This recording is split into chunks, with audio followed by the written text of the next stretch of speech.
안녕하세요. 제자가 묻고 율곡이 답하다 10강입니다.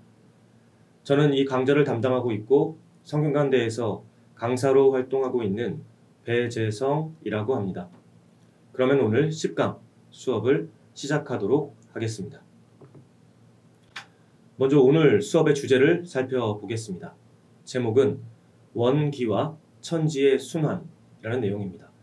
아마 지금 당장 이 내용을 바로 이해하시기에는 조금 어려우실 겁니다. 그렇지만 이후의 내용을 보시면서 하나하나 이해해 가시면 그리 어려운 내용이 아니라는 것을 알 수 있을 것입니다. 어쨌든 그 다룰 내용을 개략적으로 그래도 먼저 말씀드리면 리와 기가 이제 가장 근본적인 세계 요소 그리고 존재 요소라고 보는 것이 성리학의 기본 입장입니다. 그런데 이러한 입장을 전제했을 때 이 우리를 둘러싸고 있는 세계 자체가 있죠. 그리고 이런 개별적인 현상들은 사실은 뭔가 고정적으로 주어져 있는 것처럼 보이는 배경으로서 기반으로 주어져 있는 것처럼 보이는 이 세계를 사실 왔다 갔다 하는 거죠. 어떻게 보면 이 세계는 무대고 또 우리 인간과 같은 어떤 그런 개체들은 그 무대에 잠깐 나타났다가 사라지기도 하고 인간의 역사만 해도 그럴 텐데 더 넓은 의미에서 어떤 자연 세계를 봤을 때는 더더욱 그렇겠죠. 심지어는 사실 공룡 같은 경우는 어떤 그런 자연종들도 역사의 어떤 자연사의 어떤 지점에서는 나타났다가 또 사라지기도 했죠. 그렇게 해서 어쨌든 이 우리를 둘러싼 어떤 배경으로서의 이 세계 혹은 아주 넓은 의미에서의 우주 이런 것도 상당히 근본적인 어떤 존재론적인 지위를 가지고 있는 것처럼 보입니다. 그렇다고 한다면 이런 어떤 요소들 그리고 이론적으로 성리학자들이 전제하고 있는 리와 기라고 하는 이론적으로 가장 근본적인 어떤 그런 요소들 이들 사이의 관계는 과연 어떻게 이해를 해야 할 것인가 라고 하는 이런 질문이 제기될 수가 있는 것이죠. 그러니까 우리는 이렇게까지 생각 안 할 수도 있지만 만약에 성리학 그리고 성리학의 이기론이 정말로 이 세계를 잘 설명하고 정확하게 설명하는 그런 어떤 보편 이론이라는 입장을 아주 진지하게 받아들이고 있다면 이런 질문도 아주 진지하게 던지고 또 토론해 볼 수가 있는 것이죠. 그래서 이 질문을 다시 한번 표현해 보면 이 세계가 더 근본적인가 아니면 이론적으로 이제 전제된 이 리와 기, 이기가 더 근본적인가 이런 질문을 던져볼 수가 있는 것이죠. 그리고 흥미롭게도 율곡과 그 문인들은 이런 문제들에 대해서 상당히 구체적인 질문을 던지고 또 거기에 대해서 말하자면 두루뭉술하게 지나가는 것이 아니라 상당히 구체적으로 어떤 자신들의 일관된 입장에 근거해서 이런 그 질문에 대한 답을 던져주고 있습니다. 그런데 이런 부분들이 재미있는 것은 그러니까 오늘날 우리가 어떤 이론적인 입장에서 물론 성리학을 충분히 다룰 수 있고 하지만 기본적으로 이들이 그러니까 율곡이나 어떤 이런 예전에 조선시대의 어떤 그런 사람들이 가지고 있었던 기본적인 세계관 이런 것들하고 우리가 오늘날의 세계를 이해하는 방식에는 근본적으로 굉장히 큰 차이가 있죠. 기본적으로 우리는 우리가 굳이 학자로서 과학을 다룬다고 하지 않을지라도 이제 오늘날 이제 상당 부분 과학이 말해준 어떤 그런 세계관에 기초를 하게 될 것이고 거기에 위배되는 어떤 전통적인 그런 설명 방식들은 자연히 이제 거부하게 되는 어떤 그런 입장을 취하게 되기도 하고 어쨌든 우리는 오늘날의 관점에서 상당히 이 세계를 바라보게 될 것입니다. 그런데 반대로 얘기하면 오늘날의 우리가 그러한 것처럼 예전에 어떤 성리학자들도 그 나름의 어떤 관점에서 이 세계에 대해서 훨씬 더 전체적이고 포괄적인 설명 그리고 거기에 대한 어떤 이해를 가지고 있었을 거라는 것이죠. 그리고 그것이 이들의 어떤 이론적인 담론이나 어떤 철학적인 어떤 사고를 전개함에 있어서 상당 부분 전제되어 있거나 자연스럽게 개입되고 있었을 가능성도 있는 것이죠. 그런데 이제 오늘날 우리가 접근할 때 그런 부분들을 우리가 전체적으로 아주 세밀하게 파악할 수는 없기 때문에 사실은 상당히 어떤 시각 차이가 발생하게 되는 것이죠. 근데 이제 이런 시각 차이를 우리가 어느 정도 줄여보려면 좀 더 구체적으로 이들의 어떤 세계의 운행이나 세계를 이해하는 방식이 어떠했는지에 대해서 이해를 이제 하게 되면 상당히 도움이 될 수 있는 것이죠. 이제 그렇게 봤을 때 오늘 살펴볼 내용은 우리가 그런 이해의 폭을 좀 넓힐 수 있도록 하는데 도움이 될 만한 내용이다. 이렇게 말씀드릴 수 있을 것 같습니다. 그래서 먼저 그 문답을 보면서 내용을 논의를 이어가도록 하겠습니다. 그 제목은 천지도 그러니까 이 세계도 결국에는 하나의 사물일 뿐이다 라고 이제 되어 있습니다. 내용을 보겠습니다. 질문합니다. 이 천지가 하늘과 땅이라고 했을 때는 이제 이들의 입장에서는 사실은 우리를 둘러싼 세계 전체를 가리키는 말입니다. 그래서 천지가 생길 때는 본래 그 가장 근원적인 기, 원기 가운데에 한 기를 받은 것입니다. 천지의 기는 한계가 있고 그리고 때가 있어서 그러니까 뭐 있는 때도 있고 없는 때도 있고 때에 따라서 변한다는 얘기입니다. 때가 있어서 없어질 수 있지만 원기는 한계가 없고 때가 없어서 없어지지 않는 것입니까? 라고 질문합니다. 근데 이제 여기서 일단 우선 원기와 천지를 이제 구분을 해야 되겠습니다. 원기라고 하면 근본적으로 이기론적 관점에서 봤을 때는 리와 더불어서 이 세계를 구성하는 기가 있어야 하는 것이죠. 전체적인 관점에서 그리고 보편적인 관점에서요. 그래서 그런 전체적인 의미에서 상당히 어떤 근원적인 관점에서의 기 전체를 통칭해서 원기라고 할 수가 있습니다. 그런데 이 원기와 천지가 구분된다는 것은 뭐냐면 이런 어떤 근원적인 기가 이런 세계가 형성된 이후에 거기에 종속되어 있는 채로 있는 그러한 존재론적인 지위에 있는 것이 아니라 그 이전에 오히려 그것의 근거로서 더 한층 근원적인 위치에 있다라는 말이 되는 것이죠. 그리고 반대로 우리가 지금 살고 있는 세계는 그러한 원기가 있은 뒤에 그러한 원기의 근거에서 그러한 기의 일부를 받고 혹은 그러한 기가 이제 재구성됨으로 인해서 이러한 세계가 형성되었다라고 이제 말할 수 있게 되는 것이죠. 그럼 이렇게 봤을 때는 원기와 비교했을 때는 우리가 살고 있는 세계는 이제 상대적인 세계가 되는 것이죠. 그러니까 원기는 있지만 이 천지는 없었을 때가 있는 것입니다. 이제 그 이제 의미가 이제 구체적으로 무엇인지는 이제 이후의 내용을 보시면서 더 자세히 확인할 수 있을 겁니다. 이제 율곡의 답을 보겠습니다. 그렇다. 천지가 비록 크다고 하지만 원기 가운데에 있는 한 사물에 지나지 않는 것이다. 그리고 이제 또 천지 안에 또 우리 같은 사물들이 있는 것이죠. 말하자면 천지 안에 있는 사물도 또한 이 천지라고 하는 더 큰 사물 안에 있는 작은 사물에 지나지 않는다. 배우는 사람이 이러한 이치를 알면 학자들이 이러한 이치를 알면 천하의 사물이 어찌 나의 마음을 더럽힐 수 있겠느냐. 그러니까 이제 이어지는 내용은 결국은 사실은 이 천지라는 것도 상대적인 것이죠. 우리를 둘러싼 이렇듯 커 보이는 거대한 세계도 사실은 원기라고 하는 근원적인 요소 안에서는 상대적인 하나의 어떤 측면일 뿐이고 그리고 그 안에 있는 더 작은 존재인 우리 같은 어떤 존재들은 그리고 우리를 둘러싼 모든 대상들은 또 그 안에서 또한 상대적으로 왔다 가는 어떤 유한한 존재에 불과한 것이죠. 만약 우리가 이런 시야를 갖게 된다면 이처럼 상대적으로 상황에 따라서 생기기도 하고 없어지기도 하는 그런 어떤 사물의 어떤 것들에 대해서 우리가 뭐 지나친 집착을 가질 필요는 없다라고 하는 그런 굉장히 광대한 어떤 그런 어떤 그 일종의 어떤 초월적인 시각이라고 할까요? 그런 시선을 이제 얻을 수 있다.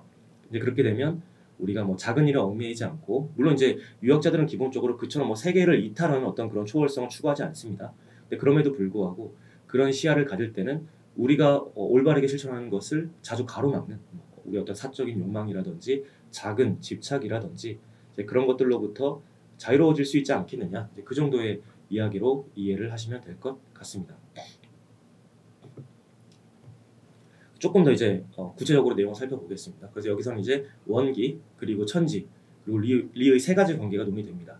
그래서 이건 저희가 이 말미에도 오늘 선 말미에도 다시 한번 정리하겠지만 일단은 조금 이제 대략적으로 살펴보기 위한 내용입니다. 질문합니다. 원기는 이제 원기의 양이 있는 것이죠. 전체로서의 원기의 그 양은 근원적인 기로서의 그 원기의 양은 바뀌지 않는다는 겁니다. 원기는 그 양은 비록 보탤 수도 없고 뺄 수도 없지만 항상 새롭게 생기고 또 생기는 새로운 기입니다. 이게 조금 이 말이 잘 이해가 안 될 수 있죠. 그 원기의 전체 양이 항상 똑같은데 한편으로는 그 기가 또 생기고 생긴다고 하면 사실은 그 기의 양은 늘어나야 하는 것이죠. 근데 그 이제 의미가 무엇인지는 이어집니다. 비유하면 연못의 전체 양의 물은 항상 그대로 유지하죠. 연못의 수위는 비록 늘지도 줄지도 않지만 흘러간 물은 가버리고 새로운 물이 흘러 들어와서 날마다 항상 새로워지고 낡은 것이 없는 것과 같습니다. 무슨 말인가 하면 전체 양은 똑같지만 계속 생긴다.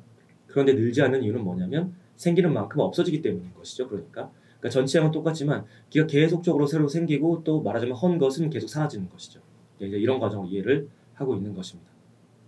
그런데 사람들은 다만 늘지도 줄지도 않는 그 전체 양의 어떤 그런 내용만을 보고 일정에서 기가 그대로를 유지한다.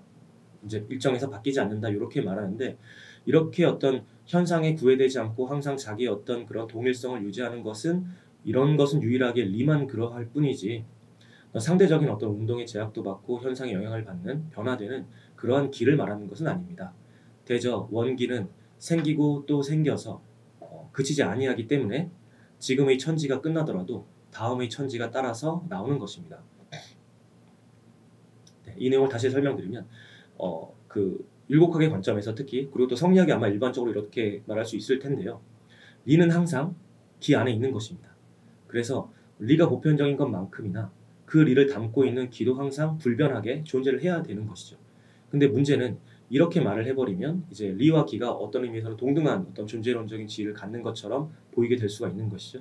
그래서 이제 거기에 대해서 하나의 어떤 함정의 설명으로 지금 제시된 바는 항상 그 리를 담고 있을 정도의 양으로서의 보편적인 총량의 기는 언제나 존재하지만 변함없이, 그리고 그것을 원기라고 부르지만 실제 그 내용을 그 원기의 총량을 구성하고 있는 실질적인 내용을 이루는 그 기들은 계속적으로 바뀐다는 점에서 이제 리와는 다른 것이죠. 그것은 계속 어떤 생성 소멸의 제약 안에 존재하게 된다는 것입니다. 여기에 대해서 율곡은 그 말이 옳다라고 긍정하고 있습니다. 그래서 다시 한번 천지는 원기에 대해 상대적이죠.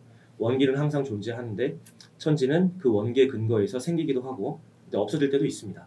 그렇다고 해서 이 원기가 리와 같은 어떤 불변의 동일성을 유지하는 것은 아닙니다. 왜냐하면 그 원기 자체가 총량은 유지되지만 그 생성 소멸의 어떤 제약 안에서 그 내용을 이루고 있는 그러한 기들 자체는 계속 바뀌기 때문입니다.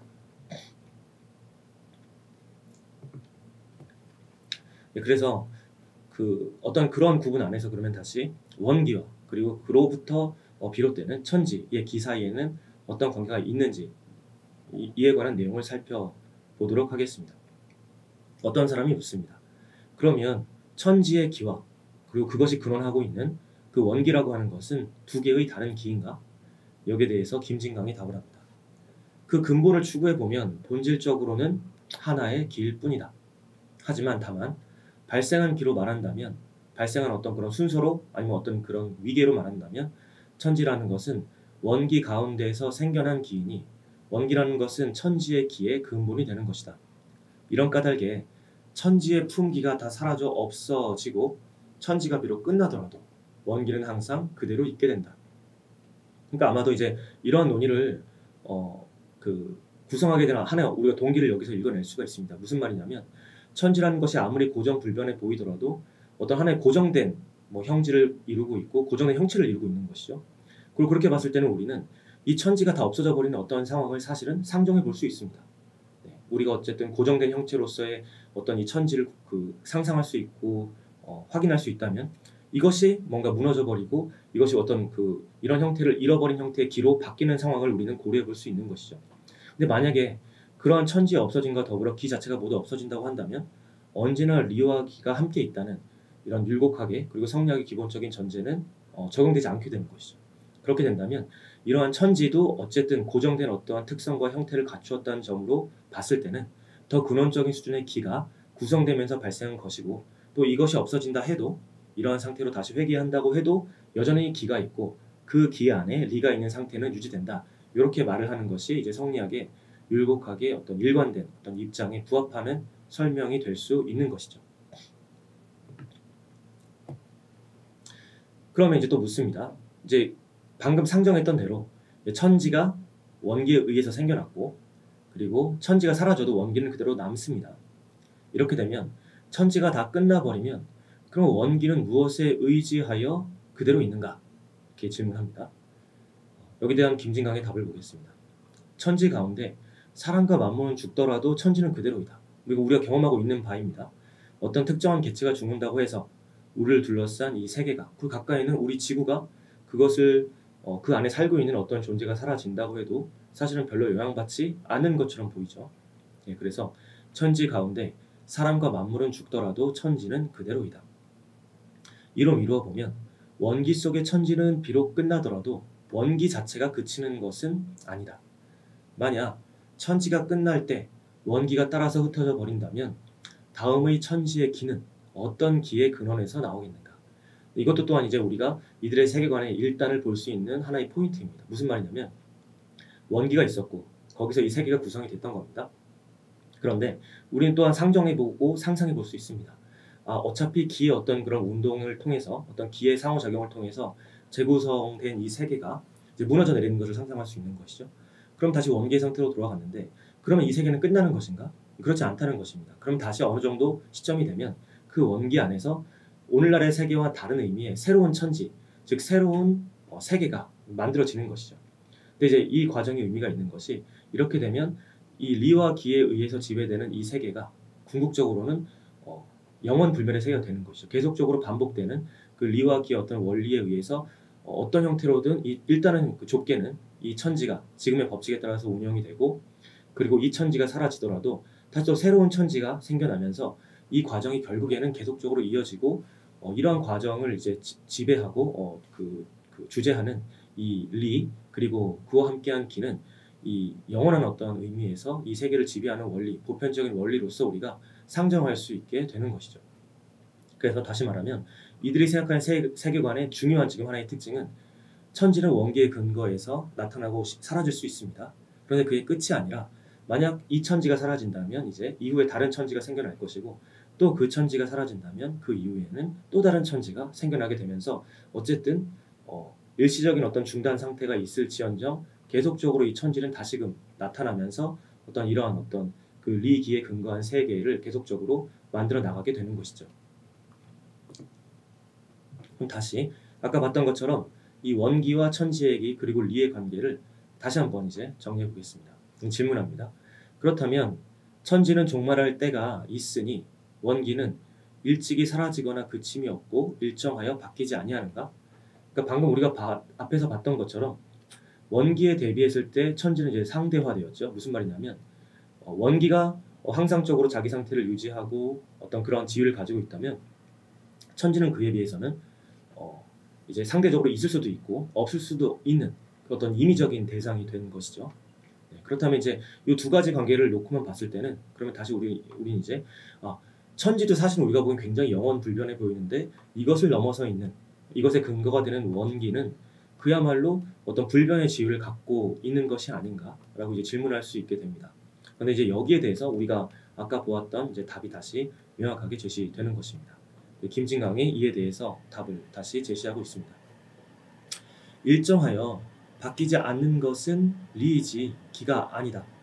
대저 원기의 양은 비록 늘고 주는 것이 없다고 하지만 양 자체는 똑같다고 하지만 실은 항상 생기고 또 생기는 새로운 기인 까닭에 천지는 천지에 의해 서로 이어져서 끝이 없게 되는 것이다. 그러니까 다시 한번 우린 여기서 원기 그리고 천지의 기 그리고 아마 이제 그 안에 있는 대상들도 사실 우린 여기서 충분히 유추해서 함께 생각할 수 있는 것이죠. 그리고 리와의 관계에 대해서 이제 다시 한번 명확하게 정리를 할 수 있는 것이죠. 우리들이 살고 있는 이 천지는 원기에 비해서는 상대적이고 임의적이어서 소멸할 수 있지만 원기라고 하는 것은 그 근거로서 항상 보편적으로 존재하는 것이죠. 그렇기는 하지만 그 원기는 다시 불변의 독립성을 유지하는 어떤 궁극의 근원이자 실제인 리에 상대해서는 또한 임의적이고 어떤 자기 제약성에서 벗어날 수 없는 그런 존재라는 그 지위 그 자체는 또한 분명하게 구분되는 형태를 유지하는 것입니다. 예, 그리고 여기서 또 한 가지 흥미로운 논의를 발견할 수 있는데요. 뭐냐면 이제 천지가 없었을 때 사실 원기만 있고 또 리만 있는 상태라고 우리가 상정해 볼 수 있겠죠. 근데 여기에 대해서 어떤 질문자는 그러면 이때는 그냥 우리가 이 천지가 없을 때 정말 이 완전한 고요, 절대적인 고요라고 해야 되겠죠. 말하자면 아무 대상이 없는 상태인 겁니다. 그러니까 이 천지라는 것이 일단 존재해야 그 위에서 어떤 대상들이 활동할 수 있게 되는 거잖아요. 근데 그 일체 어떤 그 토대와 어떤 대상이 존재하지 않으니까 우리가 사실은 상상할 수 없을 정도의 절대적인 고요의 상태라고 봐야 되겠죠. 그러면 이런 상태라고 한다면 그냥 리만 그 태극만 이제 성리학자들이 말하는 무국이 태극이라고 할 때 어떤 궁극적인 어떤 실체로서의 리를 가리키는 표현인 그 태극만 있는 태극이 아무런 형적이 없고 아무런 물질성이 없다라는 것을 강조할 때 태극을 무국이라고 표현하기도 합니다. 그래서 이제 여기서 무국이라는 표현이 나오는 건데요. 그것만 있는 것으로 우리가 봐도 되지 않겠느냐라고 하는 이제 절대적인 어떤 리만이 조요한 홀로 존재하는 절대자로서의 리만이 홀로 존재하는 그런 상태로 상정할 수 있지 않겠느냐라고 하는 질문이 나옵니다. 그 내용을 살펴보겠습니다. 어떤 사람이 말하기를 전의 천지, 앞의 천지가 사라져 버린 뒤 그 다음의 천지가 아직 생기기 전에는, 그러니까 이건 지금 이 표현 액면 그대로 보면 우리 이전의 천지가 없어지고 지금의 이 천지가 생기기 직전, 뭐 혹은 뭐 전이 되는 것이죠. 예. 그래서 이 천지가 아직 생기기 전에는 다만 홀로 절대적인 무게 리만이 있었다라고 했습니다. 제가 생각하기에는 이러한 때라고 할지라도 어찌 홀로 리만이 있고 기가 전혀 없었겠습니까? 앞의 천지가 끝나고 뒤의 천지가 이미 원기 속에 뿌리를 받고 있다가 그 기가 커지면서 발동하고 가득 차고 성대해져서 하늘의 형체가 된 것입니다. 만약 천지가 성립하기 전에 기가 전혀 없었다고 말한다면 이른바 태극의 리는 어떠한 기에 붙어 있었겠습니까? 라고 이제 비판적으로 이제 얘기를 하고 이제 율곡 선생이 이제 동의를 구하는 내용이죠. 그러니까 앞서 설명드렸던 것처럼 이 태극의 리라고 하는 것이 아무리 어떤 그런 절대적인 고유의 상황이라 할지라도 반드시 리 안에 있어야 하고, 그렇기 때문에 리와 떨어질 수 없고, 이제 이것은 특히나 율곡학에서는 가장 중요하게 생각하는 어떤 그런 기본적인 이론의 어떤 전제이고 그 원칙이기 때문에 결코 부정될 수는 없는 것이죠.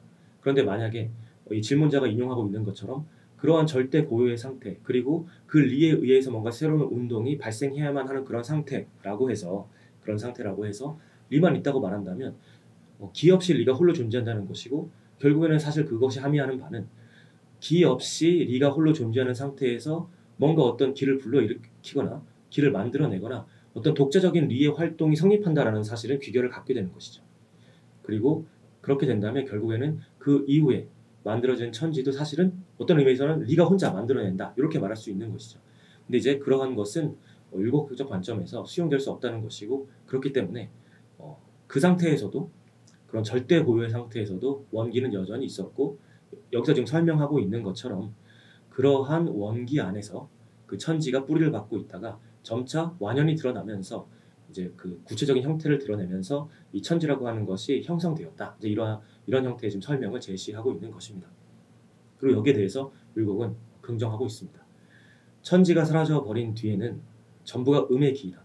앞서 말씀드린 것처럼 절대 고요, 어떤 현상도 드러나지 않는 절대 고요라는 점에서 이제 오로지 음하고 고요한 상태의 기만 있는 것이죠.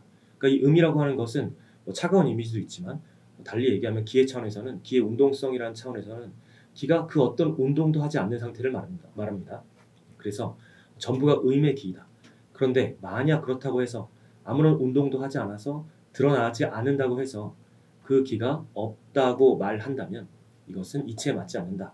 왜 이치에 맞지 않느냐? 앞에서 말했던 것처럼 태극의 리라고 하는 것이, 그런 절대의 리가 기 없이 홀로 존재하는 것은 불가능하기 때문입니다. 율곡학적 관점에서 그것은 인정할 수 없는 것이죠. 그래서 우리가 오늘 본 논의를 봤을 때는 기본적으로 우리가 이들이 이 세계에 대해서 어떻게 생각하고 있느냐라고 했을 때 두드러지는 것은 이 세계가 원기라고 하는 그런 어떤 더 기본적인 기의 어떤 그런 층위에 대해서 상대화된다는 점입니다. 그 기본적인 기의 층위인 원기에 의해서, 원기의 근거에서 생기기도 하고 없어지기도 하는 것이죠. 그리고 이 천지가 아무 천지도 없는 원기의 상태도 기본적으로는 인정되고 있습니다. 이제 이런 논을 우리가 살펴봤을 때 율곡과 그 문인들은 이기론적인 사유에 근거해서 천지를 상대화하는 이해 방식에 대해서 뭐 그냥 피상적으로 사실 이야기하는 것이 아니라 상당히 구체적인 질문을 던지고, 그리고 그에 대한 답변 또한 상당히 일관적인 사실은 취지를 보여주고 있죠. 그러니까 천지의 기와 사실은 그 안에 있는 사물의 기가 또한 구분될 수 있을 것이고, 그리고 원기, 그리고 그 리의 관계들이 상당히 명확한 구분을 가지고 어떤 그 지위의 문제라든지 특성의 문제가 구분되고 있습니다. 결국 이제 그래서 이런 논의를 통해서 우리가 확인할 수 있는 것은 리와 기가 결코 서로 떨어지지 않으면서, 그러면서 언제나 보편적으로 함께 천지 만물의 근거가 된다는 율곡학의 기본적인 입장을 토대로,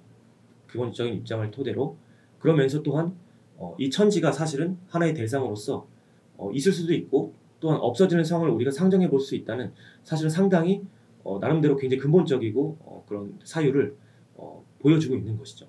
그런 상상력과 사유를 보여주고 있는 것이죠. 그래서 이러한 그 상상력과 사유는 결국에는 이러한 그 리와 기가 결코 떨어지지 않는다는 기본적인 입장을 토대로 세계의 생성과 소멸에 대한 일관된 사유를 전개한 것으로 우리가 이해할 수 있을 것이다 라고 정리할 수 있을 것 같습니다. 그러면 오늘 10강은 이것으로 마치도록 하겠습니다. 수고 많으셨습니다.